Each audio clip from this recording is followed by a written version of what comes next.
Selamat malam teman-teman TDA Bali. Bersama saya Chandra.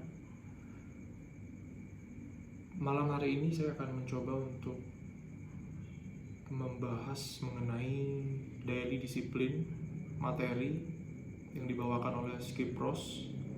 Jadi kita akan bedah bersama materi-materi video nomor 1 sampai dengan video nomor 5. Jadi kita akan bahas, kita bedah kira-kira apa yang bisa kita ambil pelajaran dari materi dari disiplin kali ini gitu. Oke, langsung saja kita mulai. Materi pertama, video pertama. Skipros berkata bahwa tidak banyak orang yang bisa mengambil sebuah sikap atau decision, sebuah keadaan atau sebuah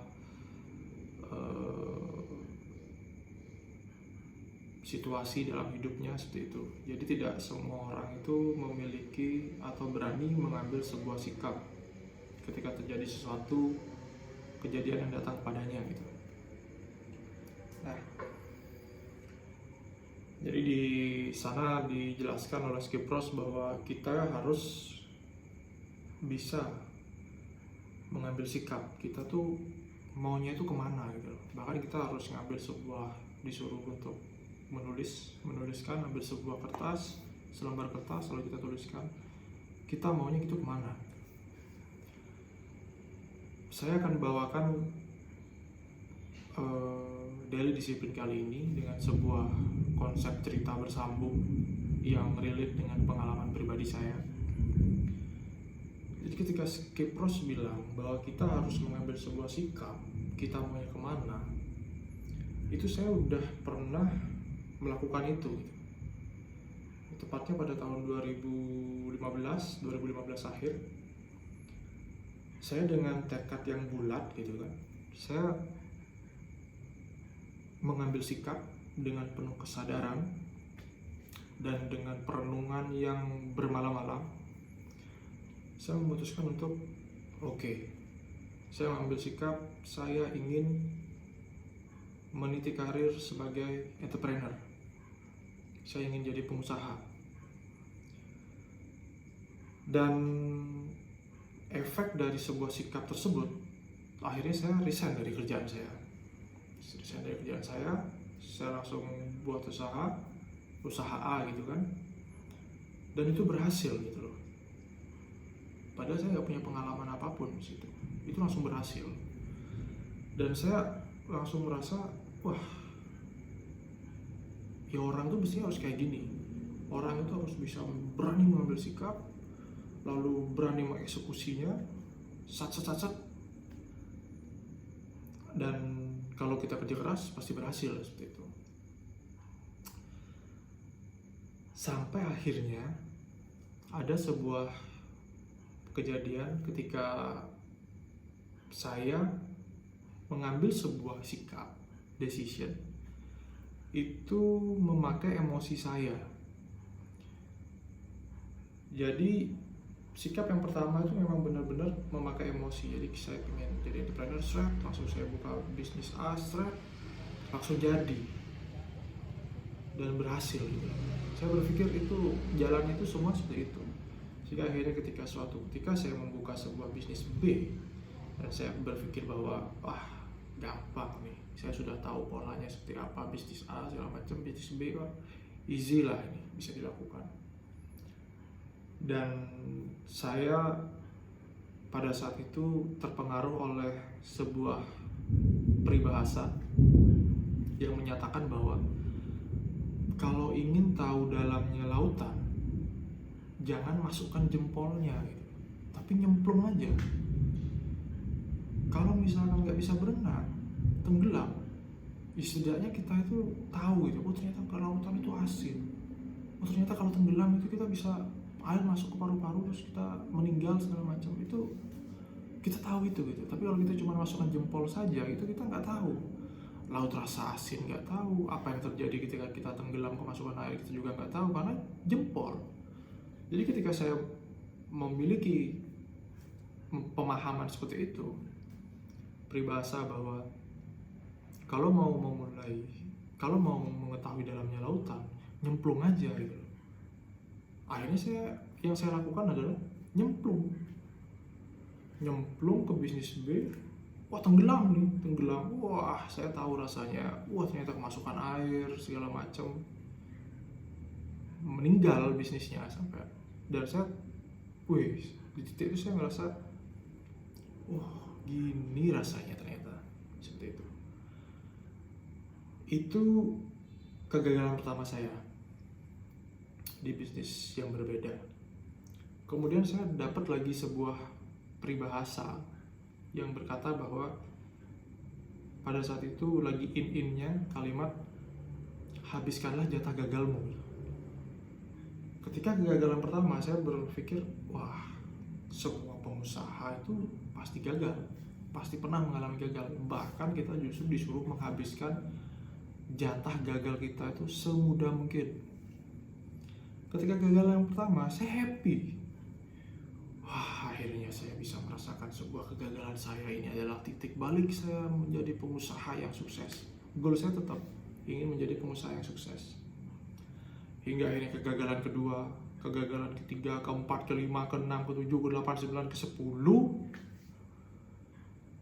Disitulah saya akhirnya berhasil gagal lagi. Dan akhirnya saya memutuskan untuk pergi ke dukun jadinya saya. Karena bingung saya. Katanya disuruh menghabiskan jatah kegagalan. Ini kalau gagal terus, bukannya jadi pengusaha sukses, yang ada malah ke dukun saya dia. Nanya saya, padahal saya juga gak percaya seperti itu. Kok saya gagal terus? Ramalan segala peruntungan saya baca semua teorinya.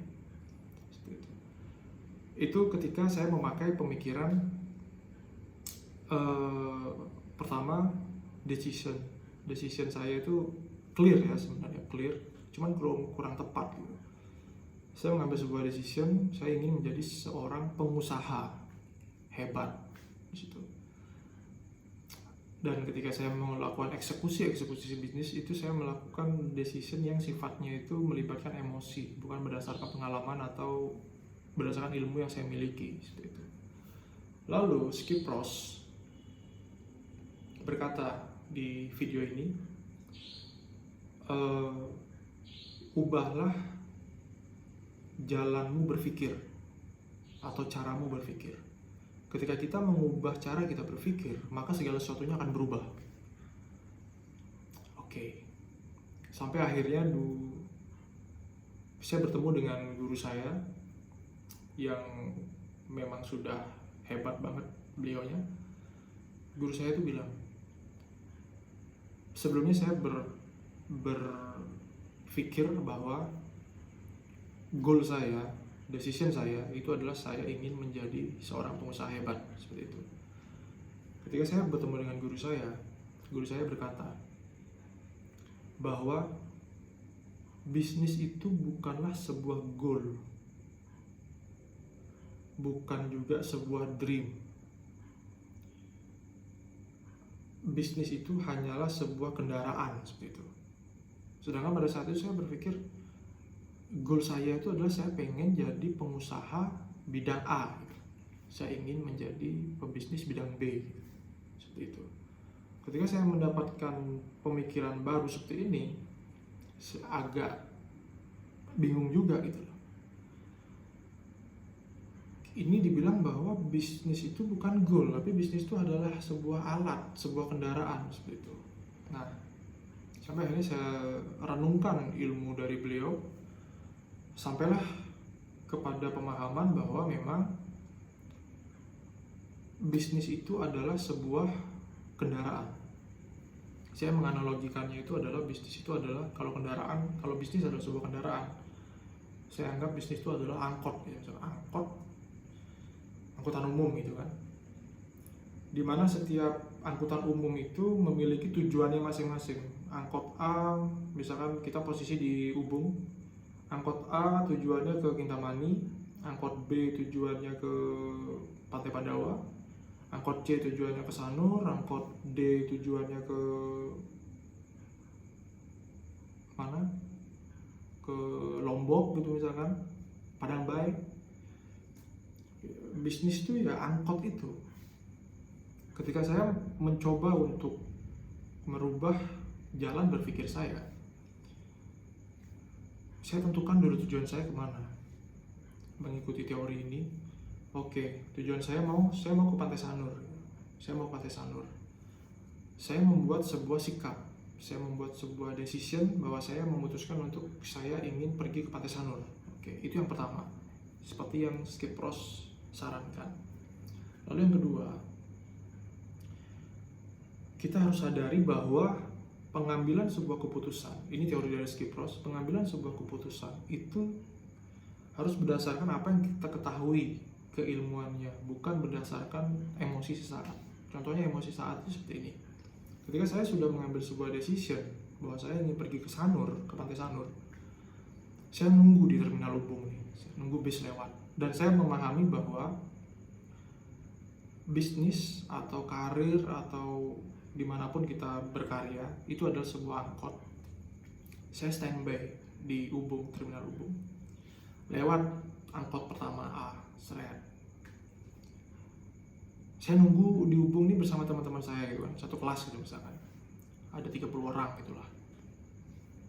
Angkot A mau ke Kintamani, teman-teman yang tujuannya Kintamani naik, seret, naik angkot A. Angkot B tujuannya ke Pandawa, naik angkot B, seret. Angkot C tujuannya naik ke Padang Baik, naik ke Padang Baik, naik. Sampai akhirnya detik-detik ketika saya yang hanya berdiri seorang diri, kok angkot saya tujuan Sanur ini kok nggak ada gitu loh. Mulai saya memakai emosi saya. Ada angkot lewat, seret. Angkotnya itu tujuannya ke Ubud gitu misalkan. Ketika saya mengambil sebuah keputusan yang berdasarkan sebuah emosi, maka saya akan naik angkot itu. Karena saya berpikir, saya cuma tinggal sendiri gitu loh. Mending saya naik angkot aja. Tujuannya kemana ya nggak jelas. Yang penting tujuan saya, ya udah saya naik angkot aja dulu biar saya nggak sendirian di terminal Ubung, seperti itu. Itulah yang saya lakukan sebelumnya itu. Saya naik angkot, yang penting asal naik angkot aja. Dan saya berpikir bahwa semua angkot itu ya sama saja, karena saya nggak punya pengetahuan bahwa angkot itu ternyata mengantarkan kita ke tujuan yang berbeda-beda. Ini saya beneran nggak ngerti. Ketika saya naik, saya niatnya ke Sanur, ternyata saya dibawanya tuh ke Ubud, nyasar lah sampai di situ. Itu contoh yang pertama. Lalu contoh yang kedua itu adalah ketika saya menunggu angkot ke Sanur, ternyata kemudian ada angkot lewat. Wah, angkotnya sangat indah, sangat besar gitu kan, penumpangnya cantik-cantik gitu misalkan. Lalu saya berpikir, wah ini angkot yang menarik nih gitu. Wah, ini udah besar, bagus, full AC, penumpangnya cantik-cantik. Saya berpikir, wah enak nih, angkotnya enak nih gitu. Ini sama kayak kejadian ketika kita melihat bisnis tetangga itu lebih bagus gitu. Akhirnya saya naik angkot itu hanya untuk merasakan nikmatnya di dalam berada di dalam sebuah angkot itu gitu. Dan lagi-lagi angkot itu tidak mengantarkan saya ke Sanur, ke tujuan saya, ke goal saya, ke dream saya itu, tapi adalah ke tempat lain yang malah justru menjauhkan saya dari dream saya, dari goal saya, seperti itu.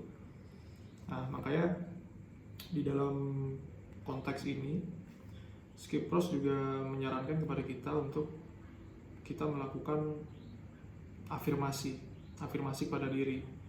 Kita itu ingin menjadi sebagai individu yang seperti apa. Misalkan dalam hal ini tujuan saya itu adalah Sanur, saya ingin menjadi anak pantai gitu. Saya ingin jadi peselancar yang hebat. Bersama keluarga saya tinggal di Sanur, di pinggir pantai. Setiap hari kita lihat matahari terbit gitu kan, berselancar, wah rambut saya gimbal segala macam. Afirmasi itu yang akan kita bangun gitu, dan itu yang akan mengingatkan kita bahwa tujuan kita ini ke Sanur.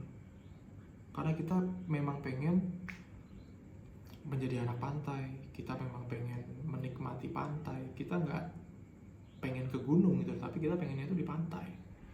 Jadi ketika kita melakukan afirmasi yang terus-menerus seperti itu, seperti yang Skipros sarankan, dan ini harus dilakukan setiap hari, maka di satu sisi kita akan bisa memiliki keyakinan yang kuat juga dalam diri. Ketika teman-teman kita sudah naik angkotnya mereka masing-masing dengan tujuan mereka masing-masing, dan angkot kita itu belum datang, kita berusaha untuk teguh gitu loh. Oh, ini angkotku belum datang gitu loh.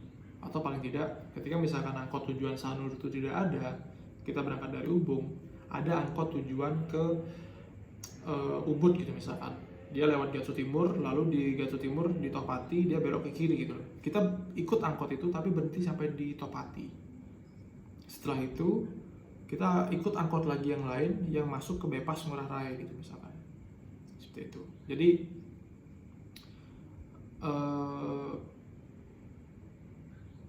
rangkuman dari video ini, dari materi dari Skipros itu adalah ketika kita merubah jalan berpikir kita merubah cara berpikir kita, maka segala sesuatunya itu akan berubah.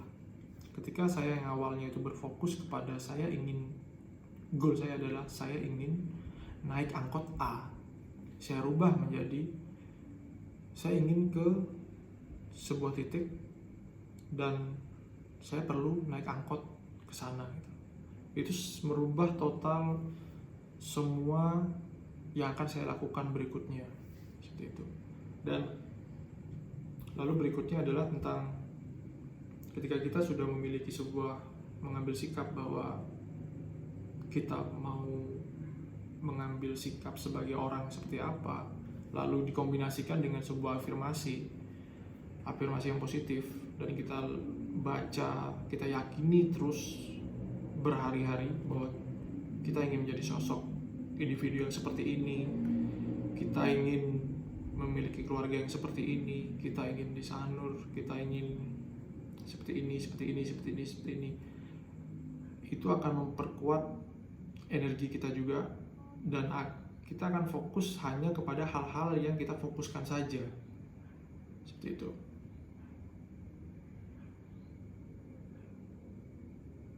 Oke. Jadi kurang lebih begitu rangkuman dari materi Skipros tentang daily disiplin, video nomor 1 sampai video nomor 5. Jika teman-teman ingin menonton langsung di YouTube, itu juga sudah ada linknya, nanti bisa ditonton juga full English. Dan di sini malam hari ini kita coba ayo bareng-bareng diskusi, kira-kira teman-teman yang lain punya pengalaman seperti apa terkait dengan pernah memiliki sebuah pengalaman pengambilan keputusan yang seperti apa, lalu pengambilan keputusan yang tidak mengikuti logika, ilmu, sebagai macamnya, hanya menjalankan sebuah emosi, itu apakah ada yang seperti itu. Lalu tentang afirmasi, pentingkah atau tidak, atau seperti apa pengalamannya, bisa kita langsung share, kita bahas di diskusi pada malam hari ini. Sekian dari saya, selamat pagi.